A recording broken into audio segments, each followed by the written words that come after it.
The 6 to 7 Figure Show, episode 40. Let's hit it. Broadcasting from the Valley of the Sun outside Phoenix, Arizona. This is the 6 to 7 Figure Show. Tired of working so hard and having no time? Take your six-figure practice and turn it to a thriving seven-figure enterprise. And now, your host, author, speaker, mentor, and strategist, Frank Bria. Welcome everyone to the 6 to 7 Figure Show. I'm your host, Frank Bria, and today I am absolutely delighted to be joined by Michael Zipursky, who's the CEO of Consulting Success and Coach to Consultants. He's advised organizations like Financial Times, Dow Jones, RBC, Omron, Sumitomo. That's Japanese, right? I mean, you've been spent a bunch of time in Japan. So, we'll talk about that because I've heard some of your stories about that. But even Panasonic, I guess, so there's the continued connection. But he's helped them launch new products into global markets. And more importantly, he's helped over 300 consultants from around the world in 50 industries at 6 and 7 figures to their annual revenues. Michael, welcome to the show. Hey, Frank. Great to be with you. Yeah, and so you're in Vancouver, but you kind of travel around quite a bit. Where's your base, or do you not have a base? No, I do have a base. So yeah, my wife and two daughters, we travel a fair bit. Last year, I spent about 5 months out of the country, traveling kind of the world. But it's not just in the backpack. We typically go someplace. So for example, we were in Spain for a little while, and we got a little villa on the coast there, and that's where I'm working. So anywhere I go, I'm still working, I'm still interacting with clients. Nice. But we definitely enjoy the kind of the international lifestyle and immersing ourselves in new cultures and languages and food and people and all that. Very cool. Very cool.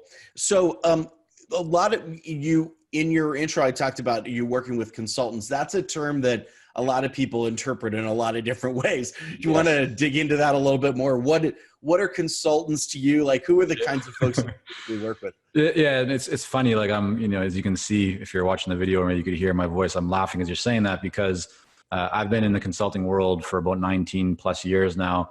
And when I got started, consulting was consulting. There really wasn't the type of meanings that we have today. These days, it's very comfortable to say I'm a consultant, or I work with consultants. The way that we define consultants and the consultants that we serve that are in our community are those who work with organizations. And that might be a small organization. It might be a multi-billion-dollar organization. It might be a for-profit, or it might be a non-profit. But we work with consultants who are working with organizations. And if someone is, for example, like they're in the spiritual healer or massage marketplace, we don't consider that consult in terms of what we do. It's not that it can't be considered. It's just that's not our community or the area that we focus on. Yeah. Well, it's interesting because this area of working with organizations, I think in a lot of circles today tends to not really get the respect that it really deserves. I mean, it seems to be cooler to kind of, be working with entrepreneurs or solopreneurs, and it's almost kind of boring or whatever to go work for an organization someplace. But there's actually a lot of success and a lot of opportunity in those spaces that I think people give up on or walk away from. Yeah, I mean, we see a lot of people who are kind of jumping on the bandwagon to sell to consumers or individuals. And they work really hard. They need a lot of infrastructure. Just, can take time to get the business up and running. And then they start selling $2,000 or $3,000 or $5,000 kind of offerings. Sometimes they're selling $100 types of offerings. Yeah. But the nice thing when you work with organizations is that if you're really delivering value, then one engagement could easily be $50,000, $150,000, $1 million plus, which is what we see with many of the consultants that we work with. Yeah, absolutely. So what do you think keeps people back from those kinds of things? I mean, because there are a lot of people who are out there who think, I'll just put out $100 sort of info product and that'll be my entire business. And yet on the other side, as you mentioned, there are people who can charge 50 to 100 grand. And I don't think skill set's the differentiation, because you see very smart and talented people who don't go into that direction. So what holds people back, do you think, from that? Well, so in my observation, people who kind of gravitate towards selling $100, $200 things, whatever that might be, online, have been, seduced or at least excited by this kind of dream or this image of making money while you sleep. And I think many of us want that. I mean, we've certainly experienced that in our business over the years, where you can create assets that are evergreen. But it's, it's the same amount of work just to sell $100 gizmo as it is to sell a $10,000 program. It doesn't really require extra effort. So I think the biggest thing that holds people back is the limiting belief that they have themselves, that it's somehow harder to sell something that is a higher dollar value. But if you start to understand that it's not, and you surround yourself with the right people and you start to attempt it, then you can see that it really isn't. So I would say the limiting beliefs, and the second is just the action taking, just really, moving forward towards it and doing whatever you need to do to actually learn what is required to be successful in achieving that. Yeah, that, you bring up a really good point, which I know, because I've said this a lot, and you get this like look of incredulity, like where people are like, wait a minute, it's the same amount of effort to sell something for $100 as it is for $10,000. Like, that can't possibly be true. But it's fascinating that it is in fact the case. And a lot of people do think somehow that it's just going to be easier to sell cheap stuff, when in fact they're pushing the same rock up the same hill, basically. And at least in my experience, it's even harder, because anything that's priced low is automatically, people are going to look at it a little bit and kind of go, well, I mean, how much value could it really be if it's only $100? And I would also maybe add to that too, Frank, that when you sell like lower priced products or services, in many cases, you tend to attract people that are also, I wouldn't call, they're not lower quality, but they tend to complain more, or that, I think the big thing is they're not as invested. If someone's investing $10,000, $50,000, $100,000 plus, plus into something, they're going to have a higher level of commitment because there's more on the line for them. But if someone invests $50 or $150, it's like they don't really need to take action on what they've purchased. And then if for some reason they don't get the results they want, it's just as easy for them to say, hey, this didn't work. But it's not the thing didn't work. It's that they didn't put the time and the effort into actually making it work. Yeah, absolutely. Like, it's funny because I was reading an article yesterday, actually, about the old Columbia House CD business model, where you'd get 11 CDs for a penny, and the whole idea was the negative option billing. In other words, they would just sort of assume you'd forget. And people who are kind of in the either very low ticket membership site stuff or very low, they're trying to price in a way where they're just kind of like so low as to not even be memorable. And I kind of think, man, how are you going to make an impact in the world if your pricing is, you're kind of planning on people just like forgetting that you're being charged on their credit card? Just seems. Well, see, that's the world that I don't really know, because we don't specialize in that. I'm sure there's people that clearly there are, who know how to really make that work. For us, I'd prefer for people to try and create the environment that they become memorable, right? They're really creating value around their brand. One of the criticisms, I guess, of the consulting space as a business model is that it's hard to break out of the sort of time for money trade, $1, 1 hour kind of a thing. What are some of the things that you're seeing your clients do to position themselves for a business model for growth and scale, rather than one where, they basically get trapped under an income ceiling? Yeah, that's a fantastic question, because it really is a big challenge for many people. The biggest thing, again, it's the limiting beliefs. It's the ideas that you hold. And there's very few situations where you can't be charging based on value and based on ROI. So what we've observed is there's, typically two kind of components that go into that. One is you having the knowledge of actually how to do that. And that starts not just with charging in a different fee structure, but rather learning how to have what we call a meaningful consulting sales conversation, where you're really digging deep in that conversation to identify the value and the pain, and not just, what is the potential ROI, but what's also like the COI, the cost of an action. What happens if you don't move forward? So there's a lot of other questions that you want to ask around that, but having that conversation is so critical. And I think a lot of consultants, when they have that initial conversation with a buyer or prospective client, they stay at what we call it the surface level. They're asking surface level questions. It's like one question to the next, but they're never really digging deep. They're never peeling the layers of the onion back to really understand and kind of get at the core of the value and the kind of the impetus for that buyer to say yes to what you're doing. But when you have that conversation, what happens in the buyer's mind is you actually are now communicating a lot more value because you're getting them to share things that they otherwise wouldn't have been sharing, and no one's really asked them that question before. So they have to think about things differently. Now, all of a sudden, they feel that interaction with you becomes a lot more valuable, and they see you as a trusted advisor, a potential long-term partner. And then they actually see, if you've structured the conversation correctly, they actually see investing with you or kind of engaging you as an investment, not as a cost. And so if you go in as a consultant and you don't have that meaningful conversation, then they're just going to see you as a cost and an expense. And that's why they look at it as hourly fees, and that's why they expect hourly fees. But if you've shifted that whole kind of perception and belief into value because they see investing into you as an actual investment, then they're happy to do it. They might not be necessarily 100% joyful to write that big check, but they're at least kind of getting excited because they know that by making this investment, they're going to be getting more back from that. So that's the first thing, is having that conversation, kind of shifting the belief around it. The second thing is just taking action. Like I remember I wrote about this in one of my books, but sitting down with a client, her name was Corey. We were at the Pan Pacific Hotel in Vancouver. She was in for a conference. She was going to be speaking or running a panel, had breakfast together. And she was telling me about this client that she had and how she was charging them on an hourly basis. And I was like, well, why haven't you shifted? She's like, I know I need to, Michael. I know that you've been telling me to, but I just haven't done it. And I said, well, why? So we talked through it. At the end of the day, she decided, okay, she just went for it. And she asked the client, here's the structure, here's how I'd like to do it. And she won that new business. And we had another client who had a $60,000 potential project they were going to be doing on an hourly basis. And after shifting this approach, just by going for it, it turned into an over $300,000 project. No more time and delivery, right? No more hours, but just simply more value created and also higher perceived value in the client's eyes. Yeah.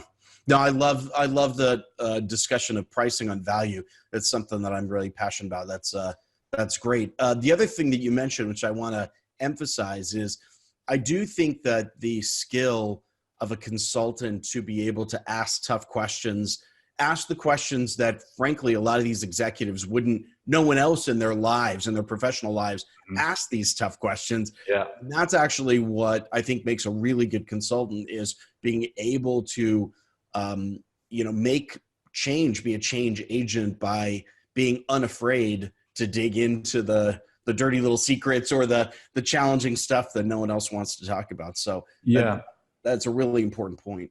I think Andrew Sobel was one to talk about a study that asked a whole bunch of executives at Fortune 500, 100 organizations, what's the characteristic or quality of the most successful consultants? What's the thing kind of separates those that you trust from those that you just want to kick out of your building? And the overwhelming majority said it's their ability to ask great questions. Yeah. And it's like, a question is so powerful because you can truly show that you care. You can truly demonstrate your expertise. You can truly uncover and identify value. And I think not asking questions is one of the things that holds a lot of people back, even from shift or kind of speeding up their sales cycle, winning more business, getting more proposals, scheduling that next meeting. It all comes back to asking questions. Yeah. Where a lot of people hesitate because they're too concerned of being pushy or direct or offending someone. But if you really care, then you have the responsibility to do what is necessary to move things forward, because that's in the best interest of the buyer as well as your business. Yeah, I think that's a really good point, is that recognizing having the mindset that you're doing something which is in the best interest of the client directly. I want to pivot really quickly to how you work with folks. So Sure. talk us through the programs you offer and the ways that you help consultants grow their business right now. Yeah, definitely. We have two programs right now.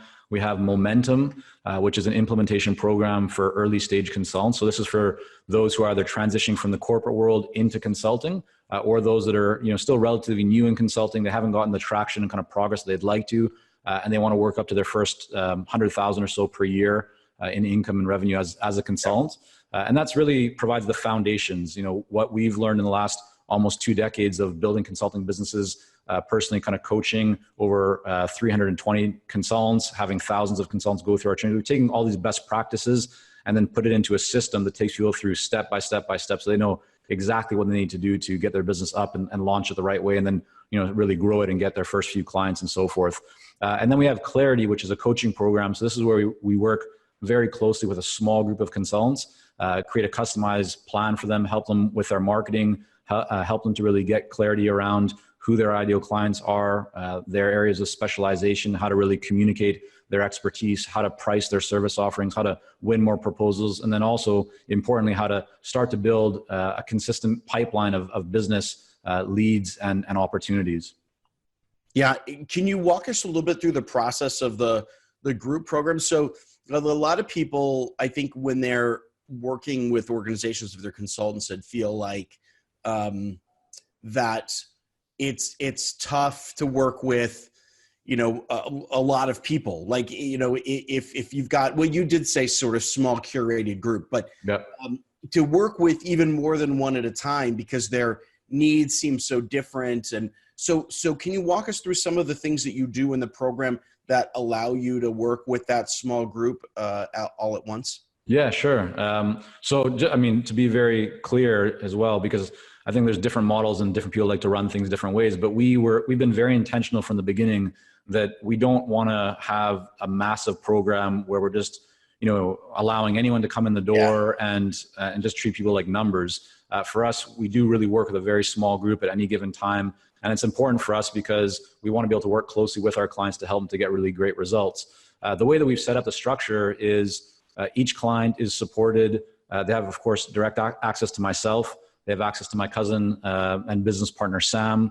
And so they are able to have some calls with us throughout the program. And that's on a kind of a structured basis, but they also have access at any time. Email, we have a private forum for clients so they can post their questions in there 24/7, get feedback not only from ourselves, but also from the community of other clients and consultants that are there. We run a weekly Q&A consulting call. So that's an opportunity for people to jump on, get their questions answered, right? Pretty standard stuff in that way. But we've also done, in addition to all the trainings and templates and kind of, scripts and best practices that we've accumulated over the years that work specifically for consultants, we have peer success coaches. So currently we have 4 peer success coaches. These are consultants that have gone through our programs and have built up very successful consulting practices themselves. And so as a way for them to stay part of the community and kind of give back for what they've been able to achieve, and also just because they're great people and they like to be kind of dialed into what's going on, they also are made available to our clients. So we have peer success coaches that specialize in sales, others in systems, others in messaging and branding, others in different types of growth structures and acquisitions and so forth. So we're able to provide, as a client, when they come in, not only do they have access to the core trainings and the weekly calls, but they also have one-on-one calls and access to all of us and also the peer success coaches. So they're really supported from many different angles. And we find that is what helps them, on the back of creating a very customized plan that we're then able to ensure that they're getting the support that they need at every step as they work on implementing that plan. Yeah, that's a really nice dynamic to basically have your, folks who've already gone through the program essentially give back or teach back basically what they've learned, and it's not only cemented in their own mind, but continue to build a community. That's a really because we found, like, if you're someone going through that process, it's nice to also have the ability to have a conversation or several conversations with others who have been like where you are, right? So I can say, yeah, I know exactly what it's like, what you're going through right now, because I was there 17 years ago, but it's different, or, whatever, 15 or 10 years, depending on kind of what stage that client is at. Yeah. But for someone to be able to say, I was actually where you were 2 years ago or 3 years ago or 4 years ago. And actually I know exactly what you're going through right now, because I went through this program myself. That I think adds a nice kind of layer and level of support and kind of peace of mind for people as they're going through the process. Nice. Yeah, that's really nice. Now, I want to talk about your other program, Sure. Momentum, correct? Momentum, that's right. One of the things that you and I discussed before the interview even was that you found ways of helping people, as you described it as an implementation program. Correct. Helping people really get started, kind of quick start. And I'd love for you to chat with the listeners here about the kinds of things that you're finding work in that space, because that seems to be an area where there's a lot of challenge and difficulty, where if you remove the coaching or you remove the human, so one-on-one, I can kind of work this through individually with you, that people are having a hard time helping people complete programs and get success. So what are you finding that's working in that space as you're getting people kicked off? Yeah, I mean, we had a lot of conversations internally within our team as we were working on momentum, because momentum actually came, there's kind of two different ways that this came into being. The first was that we had a program that we were selling, sold thousands of copies of this system for consultants, but it was the way that we were delivering it was kind of becoming outdated. So we decided to take it off the market and completely rebuild it. But the second reason we brought back momentum or kind of put it out was because we saw a lot of people who would reach out to us around coaching, but this wasn't the right fit. They were either too early or, they weren't ready to make that level of investment into that high-end program. And so we thought momentum would be a great way to support them. But the other thing that for us was really important is we didn't want just to have like an information product. We didn't want to just give people more information, because the reality is that we all have access to like way more information than we can ever consume. And That's true. I think what really separates those who struggle from those who succeed is the ability to take action on what we learn. And so that's why we want to create momentum as an implementation program. So yes, of course, people have access to, 50 plus training videos and different scripts and templates and all the things to help them to save a lot of time and just make sure they're, going through like the right system. But the other thing that we did is we created what we call this fast track guide. And so for the first 30 days, a client will receive one email a day. And that email, what it does is it gives them a very specific lesson and action item, but in kind of like bite-sized, Cole's notes, very, executive summary type of fashion. And so the idea is if they just do this one thing today, they will make significant progress in their business. And so what we found based on the feedback and everyone that's been going through it and just the emails that we get on a weekly basis is that it's really making a difference, because they're not just coming into some program and then kind of left to figure out how to go through it themselves, or not being overwhelmed with information. We're giving them like the 80-20 of building a consulting business. So here's the 20% of things that you need to do that's going to give you the 80% of the result. And of course, with momentum, you have lifetime access. So the other 80% of information, you can go through that anytime you want, to add into, take your knowledge to that next level. But if you just want to really start seeing impact and progress in a shorter kind of condensed period of time, then following the fast track guide will be a really fast way for people to, to move things forward and see progress. Nice. Yeah. I like how you've focused in on the sort of one thing a day, get something done. Because I do think a lot of times, especially in information products or courses, there's a sort of sense of overwhelm, because people are pushing a lot of content at you and thinking that that's the value proposition is, go through my 79 modules or something like that and then figure it out. But it's actually the action that really makes the difference for people. So I think and I think like if we talk about growth and like whether it's high ticket programs or, mid-range programs, my observation and experience has been that like real growth and scale comes from subtraction, not from addition.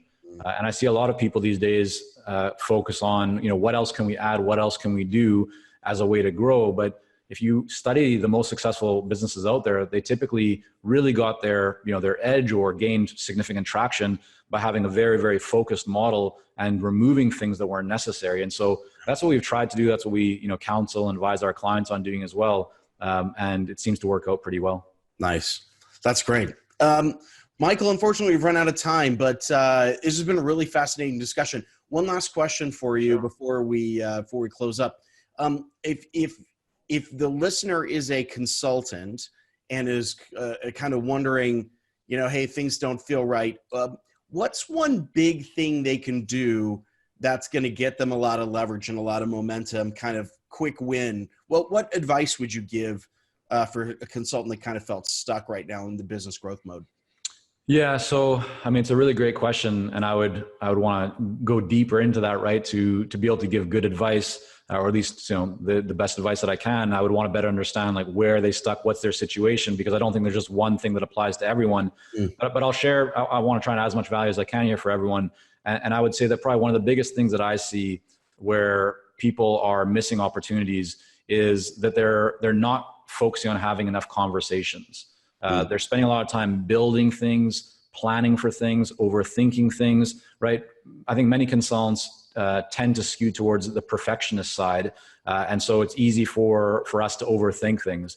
And that's actually the worst thing that you can do when you want to grow your business, because business doesn't happen just from your website or just from your product or just from your business plan or your logo or your colors or like any of that kind of stuff. It happens from conversations with buyers. And so really getting focused on having consistent conversations with buyers is what, in almost all situations solves problems, right? Like any problem that someone is having right now, most likely can be solved by having more clients and having a full pipeline. And the way that you achieve that is by having conversations. And of course, you can layer on, well, how do you create those appointments and all that other stuff. But just in terms of what you're doing right now, I would challenge someone to really look at how many conversations am I having each week and each month, and then what am I doing with those. So one other addition to that is a lot of people leave opportunity on the table by not following up, right? Maybe they reach out to someone, they connect with someone on LinkedIn, but then they don't really do anything with that. They might make 1 or 2 attempts, but if they don't get a response, they feel like, oh, I guess this person doesn't want to do business with me, and they go on to the next. But most, business is going to be coming not just from that initial connection or that initial conversation, it's from the follow-up conversations that you have. So really shifting the mindset from transactions and, building products and services and planning all that to more of relationships. So how do you connect with more people on a human level? How do you serve them? How do you add value for them? How do you do more follow-up with them? The more that you do of that, just the more momentum you're going to create, no pun intended there, but the more momentum you're going to have. And that's really what I think is going to help people to propel their business forward and get to a much better place. Yeah, nice. And it's true that there's a million different tactics and things you could talk about to actually create more conversations. But I do think that a lot of time it's a mindset thing. You go into the day thinking about how to create conversations, and those opportunities tend to present themselves because you're looking for them. That's great advice. More conversations. Love it. Michael, what's a great way for people to connect with you if they want to continue the dialogue with you or want to learn more about what you're writing about and talking about with folks? Yeah, I'm definitely available on LinkedIn. If you want to reach out, you can always just let me know. I'd love to hear how you've found this podcast with Frank. He does a great job here. So reach out, you connect with me on LinkedIn. We also have a 47-page guide on how to become a more successful consultant and build your consulting business. Of course, that's free, and you can get it at consultingsuccess.com/blueprint. Awesome. Thank you for that really generous offer. Really appreciate that. Appreciate your time as well. I think it's been a really good discussion. I think there's a lot of folks who have been toying around selling to organizations, really moving into that true consultant role that maybe have felt like maybe it's over their head or that it's harder than some of the other stuff that people are seeing doing. And I think you're a testament, you and your clients are a testament that that's not necessarily the case. There's actually great success in that area. So thanks so much for that. Really appreciate it. Yeah. Thank you, Frank. And thanks everyone for being here with us on this episode of the 6 to 7 Figure Show. I've been your host, Frank Bria. And, Michael and I have been talking for a while about consulting because we both have this background. So if this is an area where you've got value and expertise where you consult to an organization, I highly recommend you take a look at whether or not consulting is the right thing to be selling for you instead of other business models. And Michael's given some great advice to get that kicked off. So thanks to him. Thanks to you for spending time with us. And we'll see you in our next episode. Take care. Bye-bye.